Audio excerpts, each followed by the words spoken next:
Hello बच्चों, NCERT की हम क्वेश्चन आंसर्स कर रहे थे लेसन मोशन के। तो उसमें क्वेश्चन नंबर 2 के बाद क्योंकि वीडियो बहुत लंबा हो गया था इसलिए हमने वहां रोक दिया था। आज हम आगे क्वेश्चन नंबर 3 से स्टार्ट करते हैं।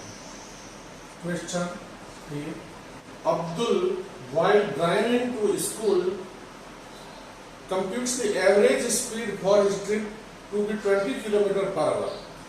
On his return trip along the same route, there is less traffic and the average speed is 30 km per hour. What is the average speed for Abdul's trip? इसके अंदर मान लीजिए ये अब्दुल का घर है, पॉइंट ए है, और यहां से अब्दुल रवाना हुआ और ये अब्दुल की स्कूल है। मान लीजिए पॉइंट बी है। अब्दुल यहां से रवाना होता है और स्कूल तक जाता है। जाते समय उसकी स्पीड होती है, जाते समय उसकी स्पीड है 20 kilometre per our. 20 kilometre per our उसकी जाते समय स्पीड है। आते समय ट्रैफिक कम है इसलिए वो तेज गति से आता है और उसकी स्पीड हो जाती है 30 किलोमीटर पर आवर। अब इसकी निकालनी है average speed. What is the average speed of the trip? A से बी तक जाना और बी से वापस ए तक आना। इस क्वेश्चन में देखो अपने को कहा गया है एवरेज स्पीड के लिए कहा गया है। यदि एवरेज वेलोसिटी का बोल दिया जाता और हमें वेलोसिटी दी जाती तो बच्चों ए पॉइंट से वो रवाना हुआ, बी तक पहुंचा और बी से वापस ए तक आया तो टोटल डिस्प्लेसमेंट तो 0 हो जाता, तो इनिशियल पॉइंट भी ए और फाइनल पॉइंट भी ए, तो टोटल डिस्प्लेसमेंट 0 होने से एवरेज वेलोसिटी इसकी 0 हो जाती। परंतु हमें एवरेज वेलोसिटी की बात ही नहीं की गई है, केवल स्पीड की बात की गई है। अब आप लोग सोचते होंगे कि 20 को 30 को जोड़ के और आधा कर लेंगे कि आते समय दोनों को जोड़ के 2 का भाग दे दिया। नहीं, ऐसा नहीं होगा। इसके अंदर हमने क्या पढ़ा है? हमने पढ़ा है formula average speed is equal to total distance covered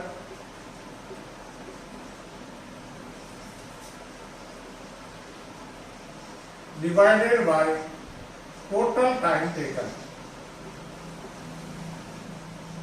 हमारे पास में केवल ये फॉर्मूला है total distance covered divided by total time taken, जिसका फॉर्मूला जो है हमने कहा था V बराबर S/T। बस हमें इसी से सवाल करना है, कोई नया फॉर्मूला नहीं लगाना है। इसके साथ मैंने ये भी कहा था कि कहीं जरूरत पड़ जाए तो हम ऐसे में ले सकते हैं S = V गुणा T ले सकते हैं, या कहीं जरूरत पड़ जाए तो T = S/V। ये फॉर्मूले इसी फॉर्मूले से डिराइव हुए हैं और ये मैंने आप लोगों को पहले स्पीड एंड वेलोसिटी वाले वीडियो लेक्चर में बहुत अच्छे तरीके से समझा दिया था। अब देखो, मान लीजिए ए से बी यानी उसके घर से स्कूल तक की जो डिस्टेंस है वो मान लीजिए S डिस्टेंस है। डिस्टेंस कितनी है? S। अब वो ए से बी यानी घर से स्कूल जाने में मान लीजिए उसको टाइम लगता है T1। मान लेते हैं T1 टाइम लगा, 20 किलोमीटर पर आवर की स्पीड से गया, टाइम लगा उसको T1। ए से बी तक जाने में टाइम तो लगा है मान लीजिए T1, और स्पीड क्या थी? स्पीड थी जिसे हम कह सकते हैं V1 = 20 किलोमीटर पर आवर। फिर वापस अच्छा ए से बी तक जाने में उसने डिस्टेंस कितनी कवर की? डिस्टेंस कवर की है उसने S। अब B to A आने के लिए मान लीजिए उसको टाइम लगा T2 अलग टाइम होगा, वो पहले वाले टाइम के बराबर नहीं होगा। क्यों? कि जाते समय उसकी स्पीड तेज है और जाते समय उसकी स्पीड कम है और आते समय उसकी स्पीड तेज है, तो आते समय कम समय लगेगा, जाते समय उसको बहुत ज्यादा समय लगा। टाइम हो गया T2। स्पीड क्या है? स्पीड है जाते समय मान लीजिए है V2 बराबर 30 किलोमीटर पर आवर। और डिस्टेंस कितनी कवर होती है, या डिस्टेंस कितनी ट्रेवल होती है, जितनी जाते समय हुई थी उतनी ही डिस्टेंस वापस आते समय है, वो है s। ठीक है, अब इस फॉर्मूले, इस डेटा से आप T1 बराबर क्या निकालोगे, T1 किसके बराबर होता है, डिस्टेंस अपॉन स्पीड। तो डिस्टेंस कवर की है s और स्पीड थी इसकी 20 किलोमीटर पर आवर। अब बात आती है कि हम 20 किलोमीटर पर आवर को मीटर पर सेकंड में कन्वर्ट करें या नहीं करें, क्योंकि मैंने कहा था सब ऐसा ही यूनिट में, चूंकि यहाँ पे और कोई दूसरी जगह मीटर वगैरह लिखा हुआ नहीं है, सेकंड लिखा हुआ नहीं है, दोनों स्पीड किलोमीटर पर आवर में है, इसलिए हमारा काम किलोमीटर पर आवर में चल जाएगा और टाइम जो कैलकुलेट होगा फिर वो आवर में काउंट हो जाएगा, कितने घंटे उसको लगेगा। तो T1 बराबर डिस्टेंस मीटर लेंगे, इसमें किलोमीटर में डिस्टेंस ले रहे हैं, तो यहाँ डिस्टेंस हम ले लेते हैं किलोमीटर में, टाइम ले लेते हैं हम आवर में, और फिर स्पीड जो आ जाती है किलोमीटर पर आवर। ये इतना आवर लग गया जाते समय। इस डेटा से देखो T2 कितना लगा, T2 है s अपॉन वेलोसिटी, डिस्टेंस तो वही है और स्पीड है इसकी 30 किलोमीटर पर आवर, स्पीड है 30 और डिस्टेंस है इतना, टाइम लग गया s अपॉन 30। अब फॉर्मूला लगता है हमारा average speed is equal to total distance covered divided by total time. तो इस फॉर्मूले को अंदर अपन मान रखते हैं अपना, तो मैं थोड़ा सा आपके यहीं पर बता देता हूँ, बोर्ड भर गया है, इसके अंदर लिख देता हूँ टोटल डिस्टेंस कवर कितनी है, एवरेज स्पीड के अंदर टोटल डिस्टेंस कवर हुई जाते समय भी s प्लस आते समय भी s, टोटल डिस्टेंस कवर हुई है। टोटल टाइम टेकन, जाते समय टाइम लगा s/20 प्लस आते समय टाइम लगा s/30। ये क्या हो गई, एवरेज स्पीड किसमें आएगी, किलोमीटर पर आवर में आएगी। अब इसको सॉल्व कीजिए, फिजिक्स यहां खत्म हो जाती है, इसको सॉल्व करो आप, एलसीएम आ गया आपके कितना जाएगा 60, 20 का भाग दिया 60 में, 3 आ गया, ऊपर हो गया 3s प्लस 30 का भाग दिया 2 आ गया plus 2s is equal to 2s upon 3 और 2 5s और ऊपर मल्टीप्लाइड बाई 60। इसको तो सॉल्व s से s कर गया 24 kilometre per our average speed थी। नेक्स्ट क्वेश्चन है क्वेश्चन नंबर 4, आपके पेज है 1112 112, ठीक है। A motorboat starting from rest on a lake accelerate in a straight line at constant rate of 3 meter per second square for 8 seconds. How far does the boat travel during the time? अब देखो इसके अंदर given क्या है, इसके अंदर दिया हुआ है कि स्ट्रेट लाइन मोशन है। तो सबसे पहले तो हमने जो अपनी सारी स्टडी की है वो लीनियर मोशन में की है, यानी सारी स्ट्रेट लाइन मोशन में ही की है, तो इसलिए जो हमने फॉर्मूले पढ़े हैं वो एज इट इज लगेंगे। दूसरा ये क्या कहता है कि motor boat starting from rest, यानी रेस्ट से स्टार्ट होता है, तो u जो है इनिशियल वेलोसिटी इसकी, इनिशियल स्पीड या इनिशियल वेलोसिटी इसकी है 0 and accelerate in the straight line at constant acceleration rate. Acceleration जो है वो कांस्टेंट है, और हमारे जो ये इक्वेशंस जो हमने पढ़ी थी ये लागू भी जब भी होती है जब एक्सेलरेशन यूनिफॉर्मली एक्सेलरेटेड मोशन हो या एक्सेलरेशन कांस्टेंट हो। तो इसने कहा भी है कि एक्सेलरेशन कांस्टेंट है और वो है 3 metre per second square, 3 metre per second square. और बॉडी जो एक्सेलरेट होती है वो टाइम लेती है 8 सेकेंड के अंदर वो एक्सेलरेट, यानी उसकी चेंज इन स्पीड जो हो रहा है वो 8 सेकेंड तक होता रहता है। How far does the boat travel during this time, इस टाइम में बोट कितनी डिस्टेंस कवर करेगी, कितना डिस्प्लेसमेंट कवर करेगी, ये हमें बताती है कि वो कितनी डिस्टेंस कहिए या डिस्प्लेसमेंट कहिए कितना कवर करेगी, क्योंकि डायरेक्शन पूछा नहीं है हमें और स्ट्रेट लाइन में है, क्योंकि स्ट्रेट लाइन में है इसलिए जितनी डिस्टेंस कवर करेगी उतना ही डिस्प्लेसमेंट कवर करेगी। स्ट्रेट लाइन और एक ही दिशा में आगे चल रही है। तो अब इसके अंदर सीधा सा फॉर्मूला लगेगा, कौन सा लगेगा, देखो एस निकालना है, टी दिया हुआ है, ए दिया हुआ है और यू दिया हुआ है, u दिया हुआ है, a दिया हुआ है। अब देखो इसके अंदर देखो u दिया हुआ है, a दिया हुआ है, s निकालना है, परंतु v तो दिया हुआ नहीं है, इसलिए ये फॉर्मूला तो लगेगा नहीं। फिर दूसरा फॉर्मूला ये ले लेते हैं, u दिया हुआ है, t दिया हुआ है, a दिया हुआ है, यानी ये फॉर्मूला लगेगा s is equal to ut plus half at square. s हमें निकालना है, जो हम s निकालेंगे वो आंसर मीटर में आएगा।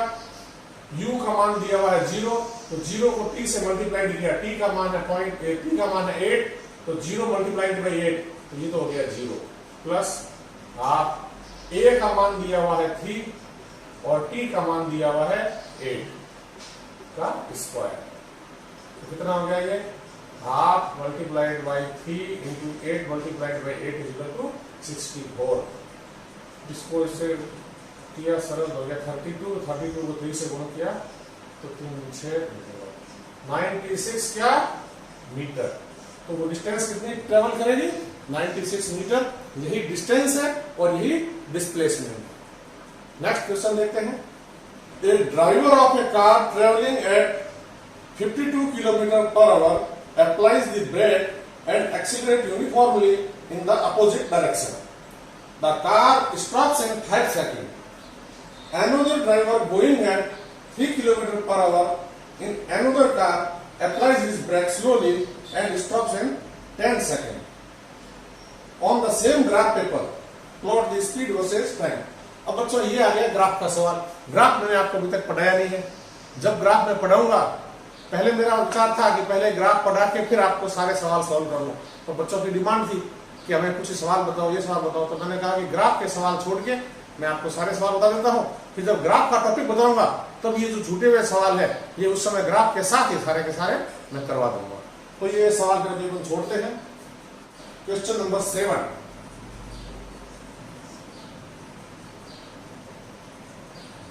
a ball is gently dropped from a height of 20 meters. If its velocity increases uniformly at the rate of 10 meters per second square, with what velocity will it strike the ground? After what time will it strike the ground?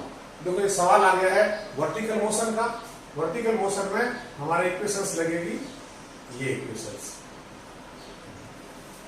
A ball is gently dropped from a height of 20 meter. मान लीजिए ये height है, ये height है 20 metre, ठीक है। यहां से बॉल को बिल्कुल जेंटली ड्रॉप किया जाता है। जेंटली ड्रॉप का मतलब क्या हुआ, जेंटली ड्रॉप का मतलब है बॉल को जब नीचे की ओर फेंका जाता है तो कोई फोर्स लगा के नहीं फेंका जाता है, बस फ्री फॉल किया जाता है, यानी बस उसको छोड़ दिया जाता है। जैसे ही छोड़ देते हो फिर वो जो नीचे आता है वो केवल ग्रेविटेशनल एक्सीलरेशन के द्वारा ही नीचे आता है। यदि इस बॉल को यूं फोर्स लगा के ताकत लगा के नीचे फेंका जाता तो उसका एक्सीलरेशन अलग हो जाता है। वो हमारे अभी इस चैप्टर में है नहीं, वो फोर्स का पार्ट पढ़ेंगे तो हम और आगे बात करेंगे कि फोर्स कैसे लगाते हैं, क्या होता है, उससे किससे क्या फर्क पड़ता है। पर हमारे ये है कि बॉल फ्री फॉल कर रही है, यानी बिल्कुल उसको धीरे से छोड़ दिया गया और वो जो नीचे आ रही है वो एक्सीलरेशन ड्यू टू ग्रेविटी के कारण ही नीचे आ रही है। तो बॉल को ड्रॉप किया गया है 20 मीटर हाइट से। If its velocity increases uniformly at the rate of 10 metre per second square, यानी नीचे की ओर जब ये आ रहा है तो इसका एक्सीलरेशन जो दिया हुआ है वो दिया हुआ है 10 मीटर पर सेकेंड स्क्वायर, जो कि ग्रेविटेशनल एक्सीलरेशन ही है। जब भी कोई बॉडी फ्री फॉल होती है या बिल्कुल उसको बिना फोर्स के छोड़ दिया जाता है और वो अर्थ की ओर आती है तो इसी एक्सीलरेशन से आती है। With what velocity will it strike the ground? जब ये ग्राउंड पे आके स्ट्राइक करेगी तो इसकी वेलोसिटी कितनी होगी, और इनिशियली वेलोसिटी 0 दी हुई है क्योंकि वो जेंटली छोड़ जा रहा है, यानी शुरुआत में तो वह रेस्ट पे थी, फिर धीरे से उसको छोड़ दिया गया। अब जैसे जैसे ये नीचे आता है इसकी स्पीड बढ़ती रहेगी, स्पीडिंग अप होगा, और यहां पहुंचते पहुंचते पहला क्वेश्चन ये कहता है इसका कि वेलोसिटी क्या होगी, और दूसरा कहता है after what time will it strike the ground. तो पहला क्वेश्चन तो कहता है कि v का मान क्या होगा, और इसी के अंदर दूसरा क्वेश्चन कहता है कि जब यहां से लेके यहां तक 20 मीटर की डिस्टेंस कवर करती है तो टाइम कितना लगेगा। अब देखो एक इक्वेशन ऐसी देखो इसमें जिसमें u दिया हुआ हो, a दिया हुआ हो, और हमें v निकालो। अब देखो वर्टिकल मोशन है, वर्टिकल मोशन है तो इक्वेशन ये लगेगी, वर्टिकल मोशन इक्वेशन लगेगी ये। अब इनमें से कौन सी इक्वेशन लगेगी, हमें पहले निकालना है v, दिया हुआ है u और a और डिस्टेंस।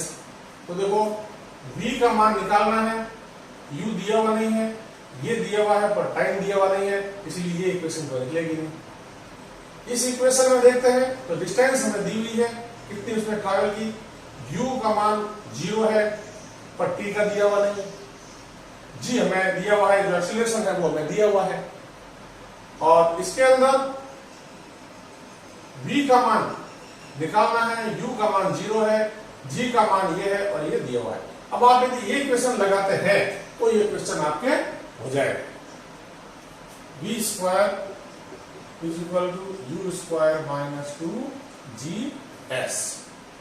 अब देखो u का मान है 0 माइनस 2। अब ये एक्सीलरेशन g को हम नेगेटिव मान के चल रहे हैं, इसलिए ये एक्सीलरेशन नीचे की ओर आया तो हमने लिख दिया यहाँ पे 10। तो एक्सीलरेशन दिया हुआ है 10 मीटर पर सेकंड स्क्वायर से, क्योंकि इसकी डायरेक्शन नीचे की है इसीलिए यहाँ पे g का मान ऑलरेडी हम पहले से माइनस लगाते हैं। यदि यहाँ पे इस इक्वेशन को भी काम में लेते प्लस 2as तो a की जगह पर लिख देते 10, परंतु चूंकि एक्सीलरेशन की डायरेक्शन कौन सी होगी, देखो एक्सीलरेशन क्या हो रहा है, स्पीडिंग अप है कि स्पीडिंग डाउन है, एक्सीलरेशन हो रहा है स्पीडिंग अप। क्यों कि वेलोसिटी इसकी बढ़ती जा रही है, वेलोसिटी बढ़ती जा रही है, और वेलोसिटी की डायरेक्शन क्या हो रही है, ऊपर से नीचे की ओर वेलोसिटी नेगेटिव लेते हैं। ये आप साइन कन्वेंशन में देखो तो जब स्पीडिंग अप और नेगेटिव और एक्सीलरेशन को नेगेटिव लेते हैं, ये मैंने आपको बिल्कुल क्लियर किया है साइन कन्वेंशन वाले टॉपिक में। तो एक्सीलरेशन को मैं नेगेटिव ले लिया। अब आता है बात डिस्प्लेसमेंट की, डिस्प्लेसमेंट ऊपर से नीचे की ओर कर रहे हैं। तो मैंने पहले जैसा कि आपको बताया था कि जब ऊपर से नीचे की ओर आते हैं तो डिस्प्लेसमेंट को क्या लेते हैं, नेगेटिव। इस साइड में डिस्प्लेसमेंट जो है नेगेटिव है, तो डिस्प्लेसमेंट भी हमने ले लिया -20। डिस्प्लेसमेंट को नेगेटिव लेंगे हम, और एक्सीलरेशन को भी नेगेटिव लेंगे।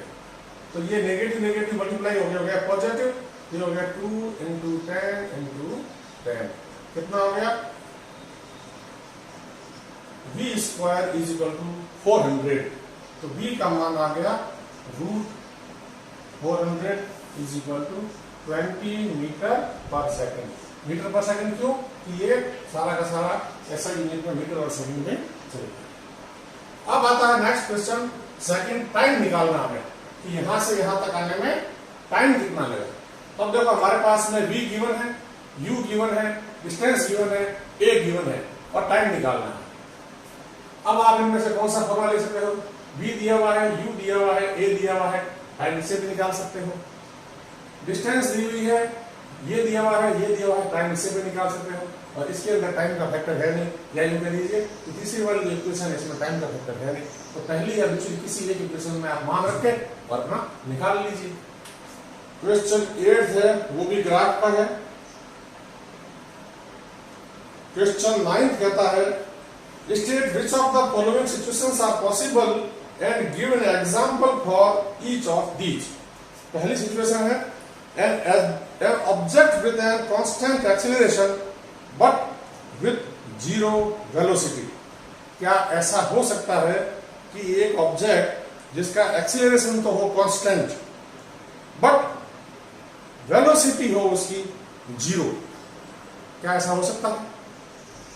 सोच के बताओ कि एक्सीलरेशन तो है कांस्टेंट और वेलोसिटी है उसकी 0, कैसे? तो इसका आंसर है यस, पॉसिबल है। An object with constant acceleration but with zero velocity, ऐसा हो सकता है। अब आप कहोगे ऐसा कैसे हो सकता है? तो देखो, एक ऑब्जेक्ट को जब हम वर्टिकली अपवर्ड फेंकते हैं, यहां से जब ये ऊपर गया, यहां कुछ इसकी इनिशियल वेलोसिटी थी, ऊपर जाते जाते जाते जाते एक पॉइंट ऐसा आता है कि जहां पे ये रुक जाता है। यहां इसकी वेलोसिटी जो है जीरो हो जाती है जब ये मैक्सिमम हाइट तक पहुंच जाता है। वेलोसिटी यहाँ पे जीरो हो जाती है, परंतु इसी पॉइंट पे इस पे एक्सेलरेशन ड्यू टू ग्रेविटी जो है वो नीचे की ओर लगता रहता है, जो कि 9.8 मीटर पर सेकंड स्क्वायर भी किताबों में लिखा मिलता है, तो कई जगह 10 मीटर पर सेकंड स्क्वायर भी लिखा मिलता है। ये दोनों ही डेटा सही है।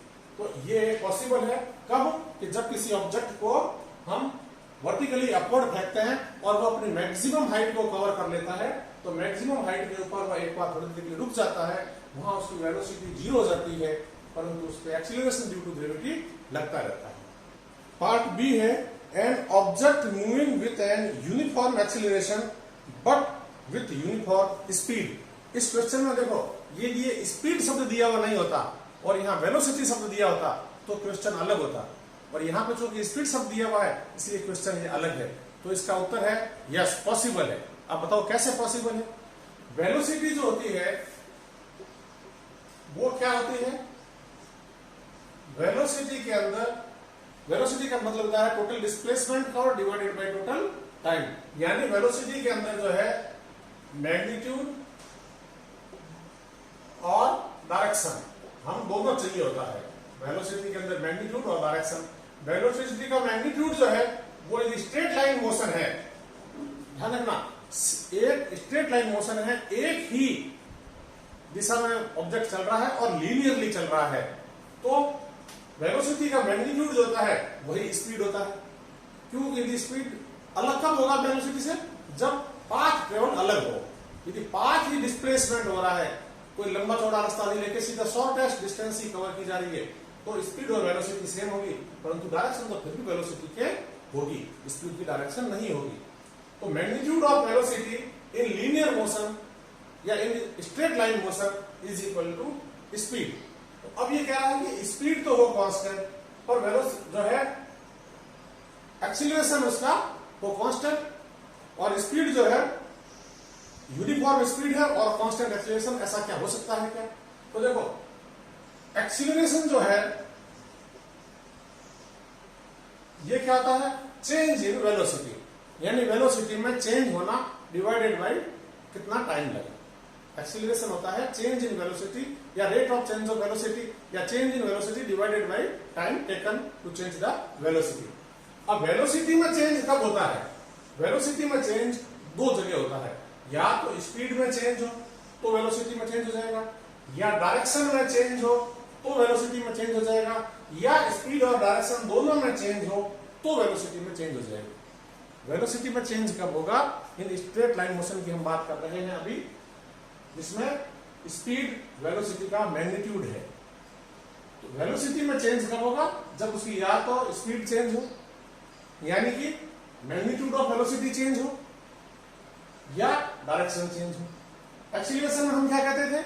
एक्सीलरेशन में होता है change in velocity divided by time taken. तो अब क्वेश्चन ये कह रहा है कि यूनिफॉर्म स्पीड है, यानी स्पीड चेंज नहीं हो रही है, कांस्टेंट स्पीड है। यदि एक्सीलरेशन की बात करें तो हमें वेलोसिटी में चेंज होना बहुत जरूरी है। तो अब इसके अंदर शेष बचता है डायरेक्शन, यानी कोई एक ऑब्जेक्ट ऐसी मोशन कर रहा हो, कोई ऑब्जेक्ट ऐसी मोशन कर रहा हो जिसमें डायरेक्शन तो उसकी बार बार चेंज हो रही हो, परंतु स्पीड उसकी चाहे चेंज हो चाहे नहीं हो तो भी वह ऑब्जेक्ट एक्सीलरेटेड होगा, यूनिफॉर्म एक्सीलरेशन में होगा। तो ऑब्जेक्ट यूनिफॉर्म एक्सीलरेशन में है और उसकी स्पीड कांस्टेंट है, ऐसा हो सकता है, वह होता है सर्कुलर मोशन में। क्योंकि मैंने अभी तक आपको सर्कुलर मोशन का पार्ट पढ़ाया नहीं था, इसलिए थोड़ा सा ये रह गया। तो सर्कुलर मोशन मैं यही क्लियर कर देता हूं। सर्कुलर मोशन, एक ऑब्जेक्ट यदि सर्कल के जो ये पेरिफेरी है, सरकमफ्रेंस है, इसके ऊपर यदि चलता है, यानी उसका पाथ जो है सर्कुलर होता है, यदि किसी ऑब्जेक्ट का जो ट्रेवल का जो पाथ है वो यदि सर्कुलर है तो हम कहते हैं वह सर्कुलर मोशन है। सर्कुलर मोशन के अंदर ऑब्जेक्ट की जो स्पीड होती है वो हमेशा सेम होती है। यदि स्पीड सेम नहीं होगी तो ऑब्जेक्ट जो है सर्कुलर मोशन नहीं करेगा। तो इसके अंदर स्पीड जो उसकी होती है वो हमेशा कांस्टेंट होती है, कभी चेंज नहीं होती है।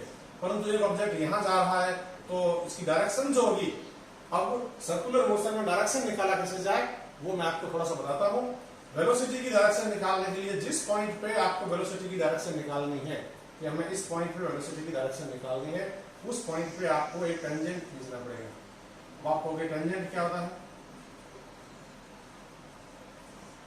टेंजेंट का मतलब है कोई सर्कल है, सर्कल के सर्कमफ्रेंस पे कोई पॉइंट है, उस पॉइंट पे एक स्ट्रेट लाइन खींचना जो उस अकेले पॉइंट को ही टच करे और इसकी सर्कमफ्रेंस को कहीं काटे नहीं।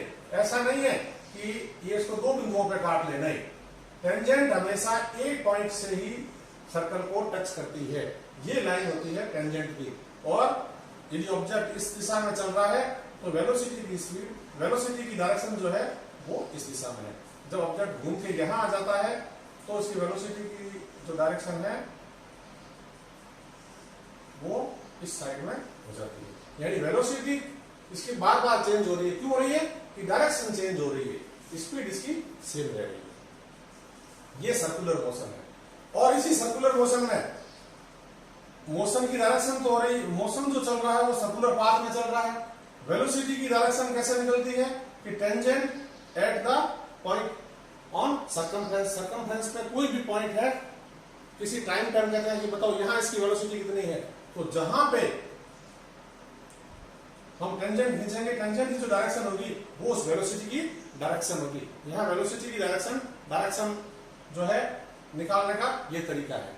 और अब आता है इसमें एक्सीलरेशन की डायरेक्शन किधर होगी, क्योंकि हमने जो पिछले टॉपिक में पढ़ा था कि एक्सीलरेशन के लिए हमें वेलोसिटी की डायरेक्शन चाहिए और वो स्पीडिंग अप या स्पीडिंग डाउन की बात करते थे। अब सर्कुलर मोशन में तो स्पीडिंग अप स्पीडिंग डाउन तो हो नहीं रहा। सर्कुलर मोशन के अंदर तो स्पीड हमेशा कांस्टेंट रह रही है, स्पीड में कोई चेंज नहीं हो रहा है। तो थोड़ा सा सर्कुलर मोशन के लिए यहां पे एक अलग नियम लगता है कि कोई भी ऑब्जेक्ट, या आप यूं कह दीजिए एक्सीलरेशन की डायरेक्शन निकालने के लिए जो मैंने आपको स्ट्रेट लाइन की जो बात बताई थी, तो स्ट्रेट लाइन के अंदर नियम क्या लगता है कि आप वेलोसिटी की डायरेक्शन देखिए और वो स्पीडिंग अप है स्पीडिंग डाउन है ये देखिए, और फिर उससे आप एक्सीलरेशन की डायरेक्शन निकालिए। ये आपने डिटेल में उस एक्सीलरेशन वाले वीडियो में बहुत अच्छे तरीके से पढ़ा है।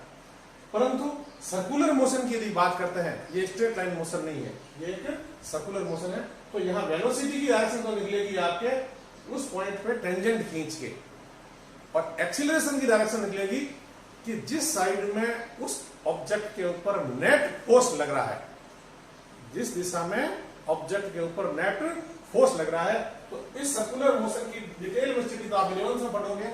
अभी है इस पे नेट फोर्स जो लगता है वो हमेशा सेंटर की ओर लगता है। नेट फोर्स किधर लगता है? सेंटर की ओर। तो सेंटर की ओर इसके ऊपर नेट फोर्स लगता है और एक्सीलरेशन की डायरेक्शन होती है सेंटर की ओर। एक्सीलरेशन की डायरेक्शन सेंटर की ओर होती है। आप बच्चों थोड़ा सा याद करो कि एक पत्थर है, पत्थर को हम रस्सी से बांध के और यूं घुमाते हैं, पत्थर यूं घूमता है, और यदि हम रस्सी को छोड़ दें तो पत्थर जिस दिशा में जाएगा, जिस समय हम रस्सी को छोड़ते हैं तो वो पत्थर जिस दिशा में जाएगा वहां वो उसकी वेलोसिटी की डायरेक्शन होगी। बाद में वो अपना पाथ चेंज कर लेगा, परंतु रस्सी को छोड़ते ही वो सबसे पहले किस दिशा में गया, वो वेलोसिटी की डायरेक्शन है। और जो एक्सीलरेशन की डायरेक्शन है वो हमेशा सर्कुलर मोशन के अंदर टुवर्ड्स सेंटर हमेशा होती है। तो आपका ये क्वेश्चन जो सेकंड है, an object moving with an acceleration with uniform speed, क्या ये पॉसिबल है? बिल्कुल पॉसिबल है। सर्कुलर मोशन के अंदर स्पीड हमेशा सेम होती है, यूनिफॉर्म रहती है। थर्ड है, an object moving in certain direction with an acceleration in the perpendicular direction, यानी ऑब्जेक्ट चल तो रहा है इस दिशा में और एक्सीलरेशन लग रहा है इसके परपेंडिकुलर। क्या ऐसा संभव है? बिल्कुल संभव है। ये सर्कुलर मोशन में ही है। और टेंजेंट और जो ये रेडियस होती है ये हमेशा 90 डिग्री की होती है। यदि आप इस पॉइंट पे टेंजेंट खींचते हो, ये और यहां से इसको मिलाते हो, ये हमेशा 90 डिग्री का ही होगा। यानी टेंजेंट और रेडियस ये हमेशा परपेंडिकुलर होते हैं।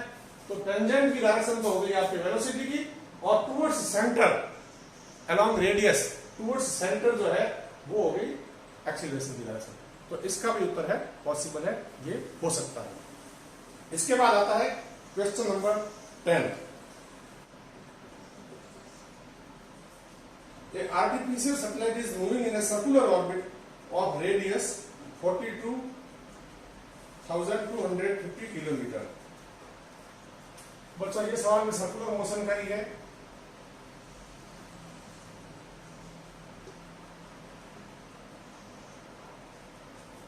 ये है एक सर्कुलर ऑर्बिट है जिसके अंदर आर्टिफिशियल सैटेलाइट जो है वो चल रहा है, और ये रेडियस जो है वो है 42,250 kilometre. Calculate its speed if it takes 24 hours to revolve around the earth। ये अर्थ है और ये सैटेलाइट जो है यहां से इसके चारों ओर चक्कर काटता है, तो वो चक्कर काटता है 24 आवर में। 24 आवर में एक राउंड पूरा का पूरा चक्कर काट लेता है, एक चक्कर पूरा करता है 24 आवर में। अब बताना क्या है अपने को, कैलकुलेट स्पीड, स्पीड क्या होगी बच्चों। स्पीड का हमने फॉर्मूला पहले ही पढ़ रखा है। स्पीड होता है total distance cover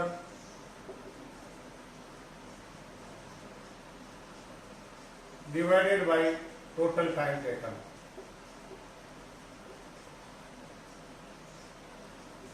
total distance कितनी कवर की, ये सर्कुलर पाथ पे चलता हुआ यहां तक पहुंचा है। टोटल डिस्टेंस कवर की, इसमें सर्कल की जो सर्कमफ्रेंस है वो टोटल डिस्टेंस कवर्ड है, तो वो हो गई आपके 2πr। और टोटल टाइम लिया है इसने 24 आवर्स, और ये आपके जो है 2πr, आर दिया हुआ किलोमीटर में, ये किलोमीटर। अब जो स्पीड आएगी वो किलोमीटर पर आवर में स्पीड आ जाएगी। तो इसमें आप वैल्यूज रखिए, 2 × 22/7 इंटू आर का मान दिया हुआ है 42250 डिवाइडेड बाय 24। इसको आप सॉल्व कीजिए, कितना आता है 11,065.7। कैलकुलेट कर लेना, ये कैलकुलेशन में कितना आएगा 11,065.47 किलोमीटर पर आवर। ये आया 11,065.47 किलोमीटर पर आवर। ये इतना आया किलोमीटर पर आवर आंसर। कितना आ गया,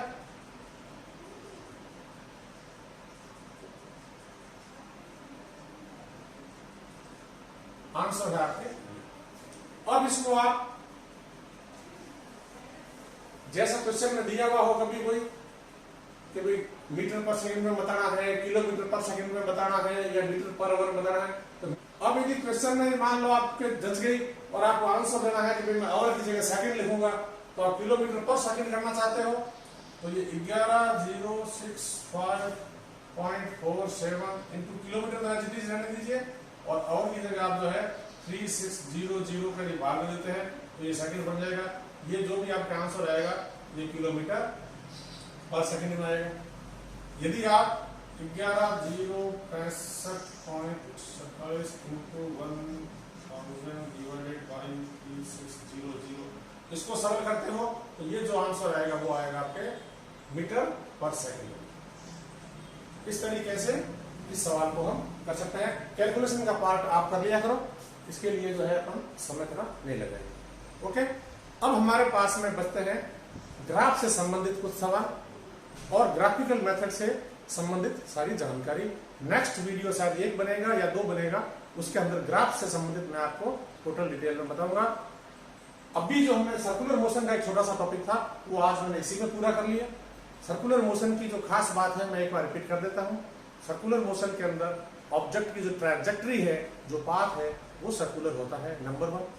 नंबर 2, उसकी स्पीड जो है हमेशा कांस्टेंट होती है। उसकी वेलोसिटी बार बार हर पॉइंट पे चेंज होती है केवल डायरेक्शन के चेंज होने के कारण, और एक्सीलरेशन जो लगता है वो towards centre along the radius, केवल अलोंग द रेडियस नहीं बोलना, अपने को डायरेक्शन भी साथ में बोलना, towards centre along the radius, ये उसकी डायरेक्शन होती है जो कि टेंजेंट के हमेशा परपेंडिकुलर होती है, यानी जो वेलोसिटी की डायरेक्शन है उसके परपेंडिकुलर होती है। ठीक है, देखते रहिए नेक्स्ट वीडियो। Thank you.